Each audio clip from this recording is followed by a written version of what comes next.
வணக்கம். இன்றைக்கி 2 முக்கிய அறிவிப்புகள் வந்திருக்கு. முதலமைச்சரின் ஆலோசகர்களாக பார்த்தீங்கன்னா 2 பேர் நியமிக்கப்பட்டிருக்காங்க. இதில் ஒருத்தர் எல்லாருக்குமே நன்கு தெரிந்தவர். இந்த எலெக்ஷன் ஆரம்பிச்சதுல டிவிகேவோட கட்சி ஆரம்பிச்சதுலேருந்து பார்த்தீங்கன்னா நிறைய பேர் காதில் இவருடைய பெயர் போய் விழுந்துருச்சு. ஜான் ஆரோக்கியசாமி அப்படிங்கிற பொலிட்டிக்கல் ஸ்ட்ராட்டஜிஸ்ட். இன்னொருத்தர் பார்த்தீங்கன்னா விஷ்ணு ரெட்டி அப்படிங்கிறவர். இவங்க 2 பேரையுமே பார்த்தீங்கன்னா ஆலோசகராக நியமிச்சிருக்காங்க. இவங்க யார், இவங்களோட பின்புலம் என்ன, ஏன் விஜய் இவங்கள பக்கத்தில் இருக்கணும்னு நினைக்கிறாரு, இவங்களோட அட்வைஸ் முக்கியம்னு நினைக்கிறாரு அப்படிங்கிறது தான் இந்த வீடியோவில் பார்க்க போகிறோம். சரி, இதற்கு முன்னாடி ஒருத்தர் ஆலோசகராக நியமிச்சிருந்தாங்க. அவர் யாருன்னு உங்களுக்கு தெரியும். ஒருத்தர் ஜோசியர். அவர் ஆலோசனை நியமிச்சு அதுக்கப்புறம் நிறைய எதிர்ப்புகள் வந்தோன்னா அந்த பதவி அவர்கிட்ட பறிக்கப்பட்டுச்சு. அந்த அப்பாயின்மெண்ட் ஆர்டரை கேன்சல் பண்ணிட்டாங்க. அதை பற்றி நம்ம பேசலான் இருந்தோம். ஏன் பேசலை அப்படின்னா, நிஜமாகவே இது ஒரு பிளண்டர் மூவ் மாதிரி தெரியுதே, இதுக்கு கண்டிப்பாக பேக்லாஷ் வரும், ஒரு நாள் பொறுத்து இருந்து பார்க்கலாம், ஏன்னா என்ன மாற்றங்கள் வேணால் நிகழலாம் அப்படின்னு சொல்லிட்டு கணிச்ச மாதிரியே பார்த்தீங்கன்னா மாற்றம் நிகழ்ந்துருச்சு. அதனால் அதை பற்றி பேசலை. அவர் யார், அவர் என்ன நம்புறாரு, அவர் என்ன பேசுகிறாரு அப்படிங்கிறத நீங்கள் நிறைய இன்டர்வியூஸில், அவர் கொடுத்த இன்டர்வியூஸ்லேயே பார்த்துருப்பீங்க. அது மட்டும் இல்லாமல் குறிப்பாக தவைக்கால இருக்க பல பேரே விஜய் அவர்களுக்கு மூட நம்பிக்கைலாம் இல்லை, ஜோசியத்திலாம் நம்பிக்கை இல்லை அப்படின்னு சொல்கிறாங்க. பட் அந்த ஜோசியராக இருக்கக்கூடியவர் என்னெல்லாம் சொன்னார் அப்படிங்கிறத அவரோட இன்டர்வியூவில் அவர் வாயாலே கேட்டிருப்பீங்க. விட்டுடலாம். இப்போ இவங்க 2 பேரையும் நியமிச்சிருக்காங்க. இதில் குறிப்பாக நிறைய பேர் என்ன சொல்கிறாங்க அப்படின்னு பார்த்தீங்கன்னா, நீ தொடர்ந்து வன்மத்தை கொட்டுற, ஏதாவது குற்றம் சொல்லணும் அப்படின்னு சொல்லி பேசுகிறேன்னு சொல்லிட்டு நல்ல விஷயங்களும் பேசுகிறேன், கெட்ட விஷயங்களும் பேசுகிறேன். நேற்று மந்திரி சபையில் நிறைய நல்ல விஷயங்கள் செஞ்சுருக்காங்க. வரலாற்று சிறப்புமிக்க நிறையா முதல் முறையாக நிறைய விஷயங்கள் நடந்திருக்கு. திமுகவுக்கு எவ்வளோ பெரிய ஆப்பு அப்படின்னு பேசியிருந்தோம். ஏதாவது விமர்சனங்கள் தான், அதையும் சொல்கிறோம். நீலாம் திமுக ஆட்சியில் இதெல்லாம் பேசியிருக்கியா? இப்போ விஜய் அவர்களை பற்றி மட்டும் பேசுகிறேன்னா 4.5 வருஷமாக அதிகமாக திமுக ஆட்சியை பற்றி குறை கூறுறது மட்டும் இல்லாமல், தவறுகளை சுட்டி காட்டுறது மட்டும் இல்லாமல், அவங்கள பார்த்தீங்கன்னா தினம் பல காணொலிகளில் பல உண்மைகளை பல பேர் வாயால் கொண்டு வந்தது மட்டும் இல்லாமல் நக்கல் நையாண்டி லெவலுக்கும் செஞ்சுருக்கோங்க. ஸோ நம்ம இப்போ விமர்சனம் செய்கிறது அப்படிங்கிறது தனிப்பட்ட ரீதியாக தாக்குறது, இல்லை வசச்சொற்களை பயன்படுத்துறது, அவச்சொற்களை பயன்படுத்துறது அப்படிங்கிற மாதிரிலாம் இல்லை. அந்த மாதிரி சில பேர்லாம் இருக்காங்க. அவங்களோட வேலையே அதான். நீங்கள் பார்த்துருப்பீங்க, கடிகாரத்தில் விஜய் விஜய் விஜய் விஜய்ன்னு சொல்லிட்டு. நம்மளுக்கு அந்த மாதிரிலாம் இல்லை. நம்ம கடிகாரத்தில் விஜயும் ஒரு அங்கம். அதை பற்றியும் நம்ம இப்போ முதல்வராக இருக்கிறதுனால அவருடைய நடவடிக்கைகள் ஆட்சியை பற்றி பேசணும் அப்படிங்கிறனால பார்த்தீங்கன்னா நல்லது கெட்டது 2 பற்றியும் பேசிகிட்டு இருக்கோம். எனிவே, இதற்கு மேலே இந்த விஷயத்துக்கு வந்துடலாம். விஷ்ணு ரெட்டி இவர் யார் அப்படிங்கிறத பார்க்கலாம். பேசிக்கலி இவர் சென்னை பேஸ்டு ஒரு business man. Granite business, mining business, அது மட்டும் இல்லாமல் பார்த்தீங்கன்னா ஆந்திராவில் நிறைய பேர் பெரிய பெரிய பிஸ்னஸ் மேன் கூடலாம் கனெக்ஷன்லேயும் அங்கேயும் சில பிஸ்னஸ்லாம் நிறுவியிருக்காரு அப்படின்னு சொல்கிறாங்க. இவர் பேசிக்கலி விஜய் அவர் கூட எப்படி பழக்கமாகறாரு அப்படின்னா, லாயலா காலேஜ் டைம்ஸ்லேருந்து இவங்க 2 பேருமே ஃப்ரெண்டு. சில பேர் சைல்ட்ஹுட் ஃப்ரெண்ட்ஸாகவும் இருந்திருக்காங்க. அந்த காலகட்டத்தில் இருந்தே இவங்க 2 பேருடைய நட்பு இருக்குது அப்படின்னு சொல்கிறாங்க. ஸோ இவர் லாயலாவில் படிக்கும் போது அவரோட பேட்ச்மேட்டா இல்லை அதே காலகட்டத்தில் படித்தாரா அப்படின்னு தெரியல. பட் லாயலாவில் இவங்க 2 பேருடைய நட்பு இருந்ததாகவும் அந்த காலேஜில் படித்தவங்களே நிறைய பேர் சொல்லியிருக்காங்க. ஸோ இப்பேற்பட்டவர் பார்த்தீங்கன்னா ரொம்ப நாளாக விஜய் அவர் கூட ட்ராவல் பண்ணிகிட்ருக்காரு. இவர் குறிப்பாக விஜய் அவர்கள் கூட நட்பு பாராட்டினாலும் அரசாங்கத்தில் ஒரு அங்கமாக, அதாவது ஒரு பவர் சென்டராக இதுக்கு முன்னாடியே கூட இருந்திருக்காரு. திமுகவுடைய ஆட்சியிலே பார்த்தீங்கன்னா உதயநிதி ஸ்டாலின் அவர்கள் கூட இப்போ எதிர்க்கட்சி தலைவராக இருக்கக்கூடிய உதயநிதி ஸ்டாலின் கூட பார்த்தீங்கன்னா தொடர்ந்து இவர் பயணித்தது மட்டும் இல்லாமல் நிறைய பிஸ்னஸ் டீல்ஸ்லையும் இவங்க 2 பேருமே சேர்ந்து பணியாற்றிருக்காங்க. அப்பேற்பட்ட சூழ்நிலையில் எல்லாருமே பார்த்தீங்கன்னா ஒரு காலத்தில் நட்பாக இருந்திருக்காங்க. அதுக்கப்புறம் பிரிவு அப்படிங்கிறது ஏன் ஏற்பட்டுச்சுன்னா, சில இடங்களில் ஈகோ கிளாஷ் ஏற்பட்டு தான் பார்த்தீங்கன்னா விஜய் அண்ட் உதயநிதி ஸ்டாலின் 2 பேருக்குமே பார்த்தீங்கன்னா விரிசல் ஏற்பட்டுச்சுல. அதே மாதிரி தான் உதயநிதி ஸ்டாலின் தரப்புக்கும் இந்த விஷ்ணு ரெட்டி தரப்புக்கும் ஒரு கான்ட்ராக்ட் சம்மந்தமாக ஒரு பிரச்சனை நடந்ததுனால அதுலேருந்து பார்த்தீங்கன்னா 2 பேருக்குமே ஒரு டிஸ்அக்ரிமெண்ட் ஏற்பட்டு ஈகோ கிளாஷ் ஆகி அதுலேருந்து பார்த்தீங்கன்னா பிரிஞ்சிடுறாங்க. அப்போதுலேருந்து கொஞ்சம் கொஞ்சமாக இவங்க பண்ணக்கூடிய ஒரு முக்கியமான விஷயம் என்னென்னா, விஜய் அவர்களுக்கு மக்கள் இயக்கம்லாம் வச்சிருக்காரு. அதை அரசியல் கட்சியாக மாற்றதுக்கான முயற்சி அவருடைய தந்தையும் செஞ்சுட்டு இருந்தாங்க. புசி ஆனந்த வச்சும் விஜயும் தனியாக செஞ்சுட்டு இருந்தார். அந்த சூழ்நிலையில் விஜய் அவர்களுக்கு இந்த ஐடியா இருக்குது அப்படிங்கிறது தெரிஞ்சிட்டது மட்டும் இல்லாமல் அவரை எம்பவர் பண்ணுறது, அவர் பார்த்திங்கன்னா நிறையா இடங்களில் கனெக்ட் பண்ணி விடுறது, அது மட்டும் இல்லாமல் ஒரு லாஜிஸ்டிக்ஸாக இருக்கலாம், இல்லை அடுத்தடுத்து வரக்கூடிய நிகழ்ச்சி இப்படி தான் இருக்கணும், பெரும் பெரும் புள்ளிகளை மீட் பண்ண வைக்கிறது, இந்த மாதிரி நிறைய விஷயங்கள். அண்ட் மணி ஃபண்டிங் என்ன பண்ணலாம், இந்த மாதிரி நிறைய விஷயங்கள்லாம் பார்த்திங்கன்னா இவர் தான் பூஸ்ட் பண்ணி கூடயே இருக்கார். ஸோ ஒரு ஐடியாவை பட்டை தீட்டி சீக்கிரமாக ஒரு கட்சியாக மாறுறதுக்கு அதை கொஞ்சம் ஃபாஸ்டன் பண்ணதுக்கு இந்த 2.5 வருஷத்தில் பார்த்திங்கன்னா நிறைய விஷயங்கள் நடந்திருக்கு. தாவேக்கா சம்மந்தப்பட்டனா அதுக்கு விஜய்க்கு பக்கத்திலே இருந்து ஒரு நண்பராக மட்டும் இல்லாமல் ஆலோசகராகவும் இவர் உதவியிருக்காரு. நீங்கள் எலெக்ஷனுக்கு சில மாதங்கள் முன்னாடி பார்த்துருக்கலாம். ஆந்திராவில் ஒரு ஃபங்க்ஷனில் விஜய் மட்டும் இல்லாமல் நிறைய தலைவர்கள் கலந்துருப்பாங்க. ஒய்எஸ்ஆர் ஜெகன்மோகன் ரெட்டி இருக்கார்ல, அவரோட இல்லத்தில் ஒரு திருமணம், அது கூட விஜயில் போயிருப்பார். அது என்ன அப்படின்னு பார்த்தீங்கன்னா, அந்த ஜெகன்மோகன் ரெட்டியும் இந்த விஷ்ணு ரெட்டியும் ரொம்ப க்ளோஸான relatives.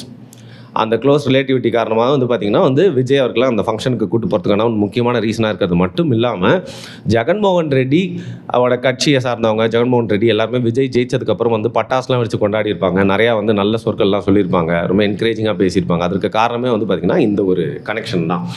So basically Vishnu Reddy அப்படிங்கிறவர் வந்து சென்னையிலும் ஆந்திராவிலும் நிறைய பிஸ்னஸ் பண்ணுறது மட்டும் இல்லாமல் விஜய் அவர்களுடைய நண்பர். இப்போது தொடர்ந்து வந்து பார்த்திங்கன்னா இந்த கட்சி சார்ந்த விஷயங்கள் தள்ளி நம்மளுடைய அரசாங்கம் சார்ந்த என்னென்ன விஷயங்கள்லாம் வந்து விஜய் அவர்கள் அடுத்தடுத்து பண்ணணும், என்னென்ன பிஸ்னஸ் பீப்புளெலாம் வந்து விஜய் அவர்கள் மீட் பண்ணணும்னு சொல்லிட்டு இதில் ஒரு முக்கிய பங்கு ஆற்றுறவர். அந்த ஒரு ரீதியில் கட்சி வேலைகளை விட்டுட்டு விஜய் அவர்களுடைய இந்த அதிகார மையத்துக்குள்ளே வந்து பார்த்திங்கன்னா அவர் வந்து உட்கார்ந்துருக்காரு. இன்னொரு விஷயமும் சொல்கிறாங்க, இப்போ நிறைய பேர் வந்து என்னடா காஸ்ட்டெல்லாம் பற்றி பேசுகிறேன்னு நேற்று வந்து அமைச்சரை பற்றி பேசுகிறப்போ எங்கிட்ட வந்து சொன்னாங்க, ஏங்க அதெல்லாம் பார்த்து தாங்க ரிசர்வேஷனே வந்து கொடுக்குறாங்க, அப்படி தான் வந்து பார்த்திங்கன்னா அமைச்சரவையே வந்து ஒதுக்கப்பட்டிருக்கு. ஸோ பேசிக்லி இதெல்லாம் பார்த்து தான் வந்து எல்லாமே நடந்துட்டுருக்கு. அதை தப்பாக பார்க்குறது தான் அங்கே தப்பு. அதனால் இந்த விஷ்ணு ரெட்டி அப்படின்னு அவர் பேர்லேயே அந்த ரெட்டி இருக்குங்க, அவர் பேர்லேயே இருக்கிறதுனால தான் நான் சொல்கிறேன். அந்த ரெட்டி லாபியும் வந்து பார்த்திங்கன்னா ரொம்ப பவர்ஃபுல்லாக வந்து இந்த அரசாங்கத்தில் நிறைய விஷயங்களை சாதிச்சுக்கலாம் அப்படின்னு சொல்லிட்டு பிஸ்னஸ் ரீதியாக இறங்குறதாகவும் வந்து கேள்விப்பட்டோம். இந்த நம்ம அர்ஜுன் இருக்கார்ல, ஆதவ் அர்ஜுனா, அவரையும் பார்த்திங்கன்னா விஜய்கிட்ட கொண்டு வந்து க்ளோஸ் ஆக்கி விட்டதுக்கும் இவருக்கு ஒரு பெரிய பங்கு இருக்குது அப்படின்னு சொல்கிறாங்க. ஸோ பில்டர்ஸாக இருக்கலாம், நிறைய கான்ட்ராக்டர்ஸாக இருக்கலாம், வரக்கூடிய புது புது ப்ராஜெக்ட்ஸாக இருக்கலாம், இதில் எல்லாமே வந்து அரசாங்க அனுமதியோடு நம்ம அடுத்த 5 ஆண்டுகள் வருது அப்படின்னா அதில் ஒரு பெரிய ஒரு பங்கு அப்படிங்கிறது இந்த விஷ்ணு ரெட்டி வந்து ஆற்றுவார். அண்ட் குறிப்பாக இன்னொரு துணுக்கு தகவலையும் சொல்கிறேன். சவுக்கு சங்கர் இருப்பார்ல, அவரையும் பார்த்திங்கன்னா வந்து விஜய் அவர்கிட்ட கூப்பிட்டு போய் ஒரு வாட்டி வந்து பேச வச்சதும் வந்து இந்த விஷ்ணு ரெட்டி தான். இவர் மூலியமாக தான் அவரும் போயிட்டு வந்து பேசினார். ஸோ இதுதான் வந்து விஷ்ணு ரெட்டியோடைய பேக்ரவுண்டு. அடுத்து ஜான் ஆரோக்கியசாமி, அவரை பற்றி உங்களுக்கு எல்லாருக்குமே வந்து தெரியும், பொலிட்டிக்கல் ஸ்ட்ராட்டஜிஸ்ட்டு. திருச்சியில் வந்து பார்த்திங்கன்னா வந்து இங்கிலீஷ் லிட்ரேச்சர் படித்திருக்காருன்னு நினைக்கிறேன். அவர் பேசிக்கலி அவரோட பேக்ரவுண்டும் சித்தூர் சம்மந்தப்பட்டு தான் இருக்குது. அவரோட முன்னோர்கள்லாம் வந்து சித்தூர் பேஸ்டாக தான் இருந்திருக்காங்க. இவர் வந்து பொலிட்டிக்கல் ஸ்ட்ராட்டஜிக்குள்ளே வந்து ரொம்ப நாளுக்கு முன்னாடியே வந்து வந்துட்டார். இவர் ஒர்க் பண்ணாத ஆட்களே இல்லை அப்படின்னு சொல்லாங்க. இப்போ அமைச்சர் ஆசை காட்டி வந்து பார்த்திங்கன்னா வந்து ஏமாற்றப்பட்டு எஸ்பி வேலுமணி இருக்கார்ல, அவர் கூட சேர்ந்து வந்து ஒர்க் பண்ணியிருக்காரு. ஆம் ஆத்மி பார்ட்டி கூட ஒர்க் பண்ணியிருக்காரு. நார்த்தில் நிறையா பார்ட்டி கூட வந்து ஒர்க் பண்ணியிருக்காரு பொலிட்டிக்கல் ஸ்ட்ராட்டஜிக்காக. அண்ட் இவருடைய ஃபேமஸாக இவர் பண்ண ஒரு பெரிய ப்ராஜெக்ட்லாம் எல்லாருக்குமே தெரியும், மாற்றம் முன்னேற்றம் அன்புமணின்னு சொல்லிட்டு. அன்புமணியை வந்து இந்த பேமா மாதிரி வந்து போர்ட்ரே பண்ணி அந்த காலகட்டத்தில் ஓட்டு விழுந்தோ இல்லையோ அந்த பிரச்சாரம்லாம் பெருசாக வந்து பேசப்பட்டது. அதுக்கப்புறம் வந்து பார்த்திங்கன்னா திமுகவுக்கும் வந்து இன்டைரக்டாக வந்து அட்வைசராகவும் இருந்திருக்காரு. அதுக்கப்புறம் நிறைய பேருக்கு தெரியாத விஷயம், நாம் தமிழர் கட்சிக்கும் கொஞ்ச நாள் ஸ்ட்ராட்டஜிஸ்ட்டாக வந்து ஒர்க் பண்ணார். இவரோட ஸ்ட்ராட்டஜியை ஃபாலோ பண்ணியிருந்தா இன்னும் பர்சன்டேஜ் ஆஃப் ஓட்ஸ்லாம் வந்து நிறையா வந்திருக்கலாம் அப்படின்னு சொல்லிட்டு கூட வந்து தாவேக்குடைய வெற்றி 4ஆம் தேதி வந்த அன்றைக்கி நிறைய பேர் வந்து ட்வீட் போட்டிருந்தாங்க. அந்த மாதிரி வந்து இவர் ஒர்க் பண்ணாத ஆட்களே இல்லை. எல்லா கட்சியுமே இவர் வந்து பார்த்திங்கன்னா பொலிட்டிக்கல் ஸ்ட்ராட்டஜிக்காக இவர் வந்து அணுகுனது மட்டும் இல்லாமல் நிறைய பேருக்கு டிரெக்டாகவும் இன்டெரக்டாகவும் வந்து ஒர்க் பண்ணி கொடுத்துருக்காரு. ரொம்ப ரிலீஜியஸான ஒரு பர்சன் அப்படின்னு சொல்கிறாங்க. கிறிஸ்டியானிட்டியில் வந்து நம்பிக்கை கொண்ட இவர் வந்து பார்த்திங்கன்னா தினம் தினம் பைபிளை படித்து விட்டு தான் தன்னுடைய நாளே ஆரம்பிக்கிறது மட்டும் இல்லாமல் அந்த ஸ்பிரிச்சுவல் கனெக்ஷன் வந்து எல்லாத்துக்கூடையும் இருக்கணும்னு நினைக்கக்கூடிய ஒரு நபராக. அண்ட் மீடியா ஷையான ஒரு பர்சன். அதிகமாக வந்து பார்த்திங்கன்னா கேமரா முன்னாடி இருக்கணும்னு நினைக்க மாட்டார். வேலை நடக்கிறதுக்காக வந்து டிவிகேக்குள்ளே ஒரு ப்ராப்பர் செட்டப்பை வந்து பண்ணதே இவர் தான். இப்போ கிரவுண்ட் லெவலில் வந்து யார் என்ன அப்படின்னு சொல்லிட்டு ரொம்ப நாளாகவே ரசிகர் பண்ணுற டைம்லேருந்தே வந்து புசி ஆனந்த் பார்த்துட்டு இருக்காருன்னா இவர் தான் அதை டிஜிட்டல் மயமாக்கி முழுக்க வந்து பார்த்திங்கன்னா ஒரு ஸ்ட்ரக்சரை ஏற்படுத்தினது. குறிப்பாக வந்து இந்த எலெக்ஷன் டைமில் வந்து நிறைய பேருக்கு நிறைய டவுட்ஸ் வர்றப்போ அது வந்து ஸ்ட்ராட்டஜிக்கலாக இருக்கலாம், இல்லை கிரைசிஸ் டைம்லேயே இருக்கலாம். இந்த ஆஸ்க் விக்கிபீடியா அப்படிங்கிறது வந்து ஒரு ஃப்ரேஸில் அது மாதிரி ஆஸ்க் ஜான் அப்படிங்கிறதே அந்த டிவிகே கட்சிக்குள்ளே இருக்க இன்டர்னலாக அவங்களுடைய ஒரு ஜோக் மாதிரியே வந்து பயன்படுத்திட்டு இருந்தாங்களாம். அந்த அளவுக்கு ஒரு பிரெயினாக விஜய்க்கு பக்கத்தில் விஜய் சாணக்கியா அப்படின்னே சொல்கிற அளவுக்கு வந்து பார்த்திங்கன்னா இவர் தான் நிறைய விஷயங்கள் அவருக்கு வந்து ஸ்ட்ராட்டஜைஸ் பண்ணி வந்து கொடுத்துட்ருக்காரு. ஸோ தொடர்ந்து வந்து பார்த்திங்கன்னா அரசாங்கத்துக்குள்ளேன்னு போகாமல் தாவேகா அப்படிங்கிற கட்சியோட ஸ்ட்ரக்சர் தொடர்ந்து வந்து அரசியல் மயப்படுத்துறது மட்டும் இல்லாமல் டிஜிட்டலி விஜய் ஏற்கனவே ரொம்ப வந்து ஸ்ட்ராங்காக இருக்காரு. அதை எப்படி ஓட்டாக கன்வெர்ட் பண்ணலாம் அப்படிங்கிறத முழுக்க பிளான் பண்ணி பண்ண வருது வந்து இவர் தானா. விஜய்க்கு ஏற்கனவே ஒரு நம்பிக்கை இருந்தாலும் அதை வந்து மெட்டீரியலைஸ் பண்ண முடியும் அப்படின்னு சொல்லிட்டு பண்ணி காட்டினதும் வந்து இவர் தான். இன்ஃபேக்ட் இதில் ஒரு முக்கியமான ஒரு விஷயம், விஜய் வந்து ஒரு பிளண்டராக பண்ணாமல் இருந்தது, அதுவும் கிரைசிஸ் டைமில் வந்து அதை வந்து ரொம்ப கஷ்டப்பட்டு தவிர்த்தது இவர் தான் சொல்கிறாங்க. கரூர் சம்பவத்துக்கு அப்புறம் வந்து நிறைய பேர் வந்து ஓப்பன் சீக்ரெட் மாதிரி பேசிகிட்டே இருந்தது, பிஜேபி கூட்டணி கூட வந்து விஜய் வந்து சேரணும்னு சொல்லிட்டு அவங்க கம்பல் பண்ணுறாங்க சொல்லிட்டு. அந்த டைமில் எந்த காரணத்தை கொண்டும் வந்து பிஜேபி பக்கமும் போயிடக்கூடாது, அவங்க சாதகமாக வந்து செஞ்சிடக்கூடாதுன்னு சொல்லிட்டு இவர் தான் வந்து மற்றவங்க எல்லாருமே கொஞ்சம் கிவன் அப் பண்ணுறப்ப கூட இவர் தான் வந்து நின்று அதை வந்து தடுத்ததாக வந்து சொல்கிறாங்க.